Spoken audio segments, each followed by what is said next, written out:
Summer has arrived in the rainforest and the creeks flow blue, the waterfalls rush off every cliff face, and the long afternoons stretch across the land.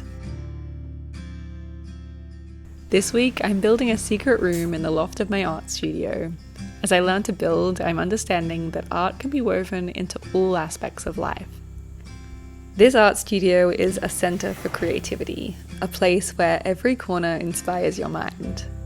Last week, I built a wall in the loft, which separated the bedroom and created a small storage room that is accessed from the other side. So the plan is to make a little door that is accessible from this side that goes into the tiny room that I've just made, and so that's just going to be storage and a cool little hidey hole basically. So we're thinking it would be cute to use, these are some old shutters that we've collected from somewhere we've had for years in the shed. My job now is just to kind of try to work out how to get a little door frame in just to get this shutter as a door. So it stopped flooding today, which is great news, but it's so hot, the sun has come out and it's over 30 degrees and I'm a sweaty mess, so I feel like I'm not thinking straight and I'm scared of making a mistake, but I'll be right. The first job is to drill holes through the wall so that I can start cutting.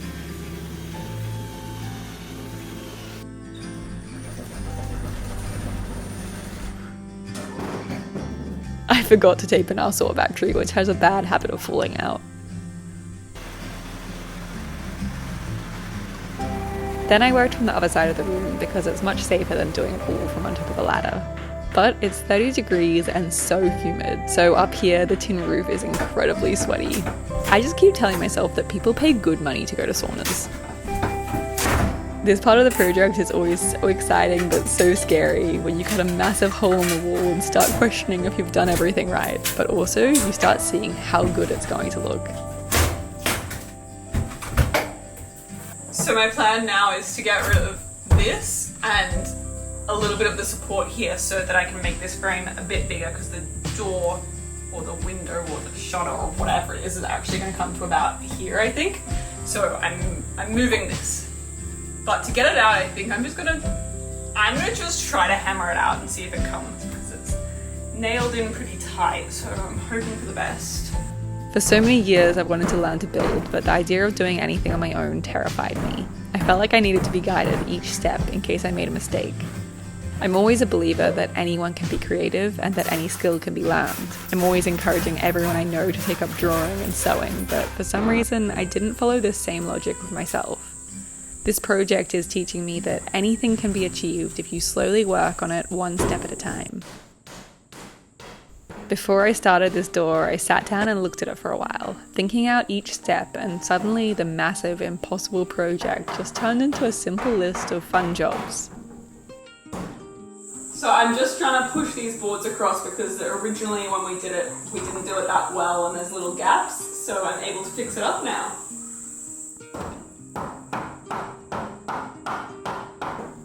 I'm definitely not the best builder and I have skills that I'm not great at, like hammering. But after these weeks of building, my mindset has changed completely. I walk into any building now and I find myself looking at the structure, trying to imagine the process of building. My dad, who built our house and this original shed and a whole lot more half-finished tree houses and cabins, used to do the same, and I always laughed at him as he walked into a barn and spent half an hour with his head craned at the beams, pointing to notches with such excitement. Probably an easier way of doing this, but I don't know what it is and I'm too hot and sweaty to think about it, so I'll struggle like this.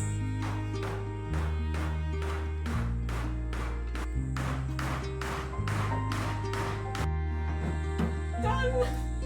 It's dodgy, but it's done. Now I understand the joy and inspiration he found in handicraft, and I find myself craning my neck to look at his buildings, pointing out how he chainsawed two trees together so that they interlocked, or noticing the old tin that he collected from the cinema being demolished. Our family name Vanderbyl is Dutch, and it means of the axe. It always fit our dad so well. He carved beams skillfully with an axe, taught by no one but his own curiosity.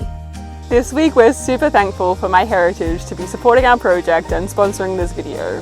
MyHeritage are the leading global service for family history research and DNA testing and are trusted by 90 million users worldwide.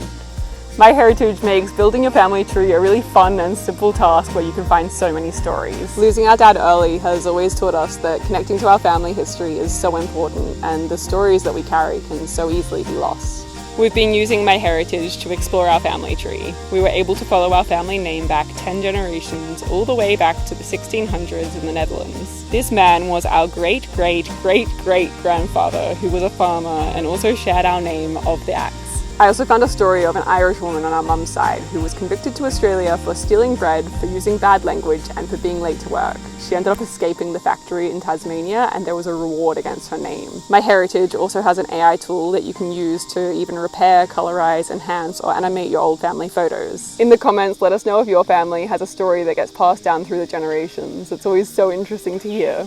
And you can get a free trial to start researching your own family tree by clicking the link in our description or the QR code on screen. When I research my ancestors and find so many weavers, axemen, sewers and farmers, I wonder how their knowledge has shaped me, slowly passed down through the generations. Julia told me a fact that each person has 4,096 ancestors in their 10th generation. I think of all of these people and their own little lives, their skills, their creations, their moments of joy and their moments of despair, and I wonder if I must carry a little bit of each of them in myself. Lessons taught from mothers to sons, stories told around worn tables, and my own name, of the axe, a story held by time that continues to shape me. I made this drawing to represent being guided by the knowledge of those before you. The stories, both those told and those forgotten, forging the way that we understand the world. I've been trying to finish this drawing for such a long time, and I just couldn't find the perfect way to finish it, and I felt like I just needed some peace and quiet. So I came down to the creek and it was perfect. The cold water on my skin and the smell of the lavender flowers, and I think I even spotted a platypus, which is so exciting. They're really rare in Australia, like everywhere, but especially here because the creeks after the floods are just not the best habitat for them anymore, so it's really sad. But I'm pretty sure I spotted one, which is, I don't know, the most exciting thing that's happened to me all year probably. And it was the perfect thing to give me the inspiration to finish my drawing completely, and I think I'm really happy with it. Whenever I get a bit overwhelmed with the build, I find time to just draw or sit or explore creeks, but I'm back with lots of energy and excitement for finishing off this little room. And now we're on to the fun part. It's so hot, but I'm about to do the most exciting part of this project, which is putting this louver up. I've put like a wash paint over it, which I think is really cute. I can't wait to see it in the spot.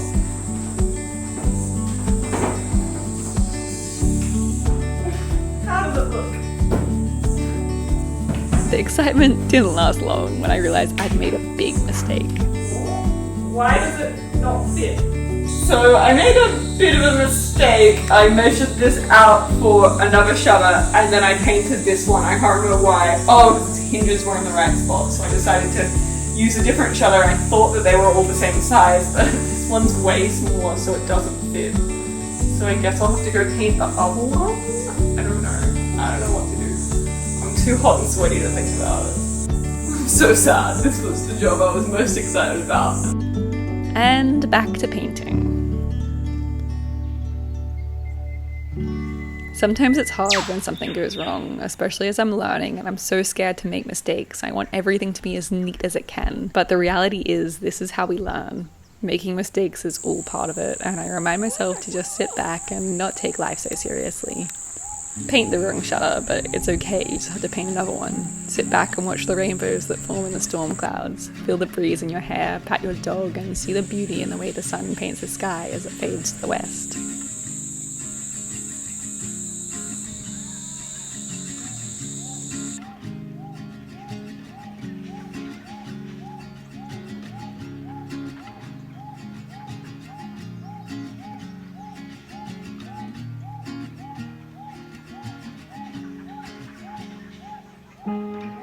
After the longest, hottest day of just building and sweating so much, this feels like the perfect break. Looking over a beautiful rainbow, and there's just this tiny bit of rain, and the breeze has just come, and it's so beautiful.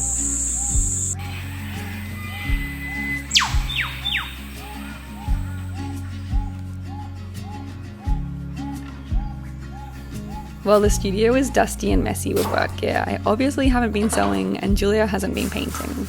It's actually been nice to sit back from our practices and be reminded that creativity can be sprinkled through every action. As I cook, I find that it is such an art too, making a recipe as I go and the satisfaction of a new taste on my lips. And as I build, I find creativity in the most menial jobs. It's nice to realise that my creative needs don't need to be fulfilled by making a ball gown or writing a poem, but instead I can weave art through the simplest things that I do each day anyway. In the way that I dress, or the spice that I cook with, or the conversation that I provoke with friends. Or by cooking gluten-free apple pancakes for my sister who is sick and this is her favourite treat for breakfast. Creativity is a way of life and it can be woven into each action.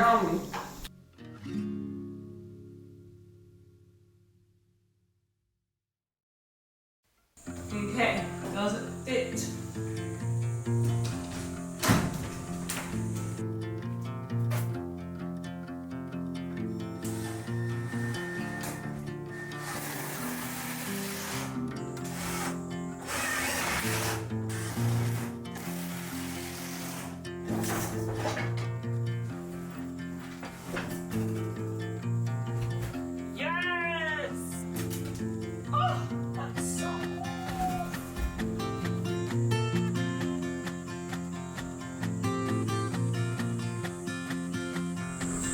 I've been cleaning for so long and I'm cleaning still, but it's starting to look pretty good in here despite this muddy boy keeps on getting his paw prints everywhere. He's not allowed outside today because there's a big copper python outside napping and he barks at it because he tries to protect the ducks.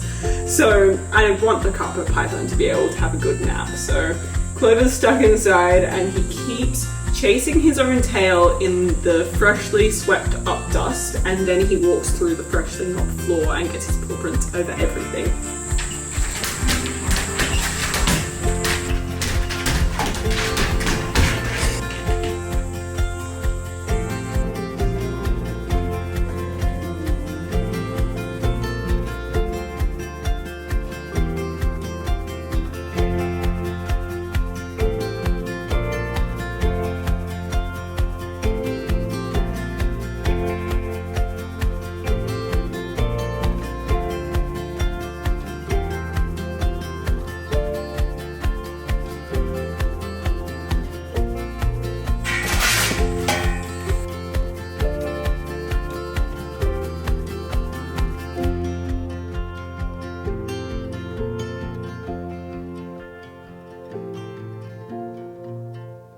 It's almost ready for the fun part, which is rearranging furniture. I think I'll get to that next week. But I'll give you a little tour of the room upstairs because it's so amazing. I can't believe I built it. I just can't believe that I built this little room all on my own. I'm feeling so proud. I think there's so many things in my life that I've always been so scared to do on my own, and building is one of them. And I'm feeling incredibly proud of myself that I was able to just get in and do this, and it's making me realize that anything in life is just a step-by-step process, and anything that's scary is not actually that scary. You just have to break it down into little steps and keep trying. Anything's possible. So I've already started to fill this room with lots of fabrics, lots of paintings, lots of everything. I have so many fabrics. I collect them all secondhand from op shops, or friends give me things, or I just have so many fabrics. So I'm really inspired to create from them, but also I don't have the storage space for them. So now I do, which is so amazing. I can come up here when I'm feeling inspired for a project and look through things and then go and sew my little heart away.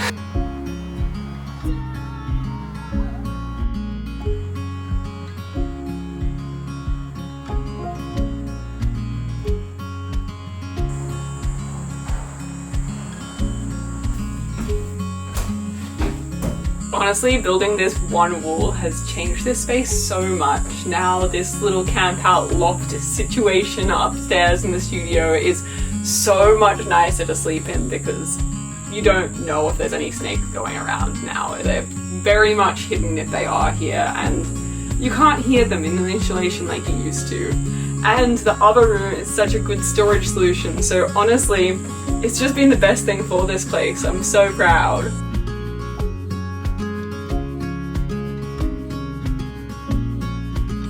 Thank you so much to our patrons. We are really grateful for your support and belief in our journey. Thank you again, MyHeritage, for sponsoring this video. Don't forget to sign up for a 14-day free trial by clicking the link in the description or scanning the QR code.